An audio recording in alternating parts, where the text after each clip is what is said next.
দেখুন, আজকে ডাব্লিউবিএমসিসির সাইটে একটা আপডেট এলো যে ডাব্লিউবিএমসিসির কাউন্সেলিং কিন্তু হোল্ডে চলে গেল টিল ফার্দার নোটিস। এটা সম্ভবত ওবিসি কেসের জন্য, তার জন্য ডাব্লিউবিজি রেজাল্টও বেরোচ্ছে না, ক্যালকাটা ইউনিভার্সিটির ফর্মও ফিল আপ হচ্ছে না, কমপ্লিট করা হচ্ছে না। তো এই একই কারণে কাউন্সেলিংটাও আটকে গেল, কারণ ওবিসি এ বি হিসাবে যদি অ্যাডমিশন নিয়ে নেয় স্টুডেন্টরা, পরে কিন্তু সেই অ্যাডমিশন ক্যান্সেল করতে হতে পারে কোর্টের রায়ে যদি অন্যরকম কিছু হয়। তাই জন্য সরকার আর কোনো রিস্ক না নিয়ে এটা পুরো কাউন্সেলিং প্রক্রিয়াটা হোল্ডে পাঠিয়ে দিল।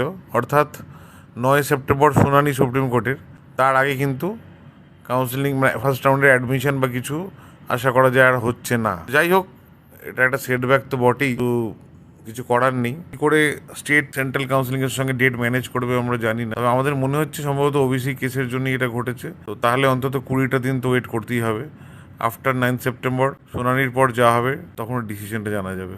যাই হোক, কোনো আপডেট পেলেই আমরা আপনাদের জানাবো। সঙ্গে থাকুন, চ্যানেলটা সাবস্ক্রাইব করে রাখুন। নমস্কার।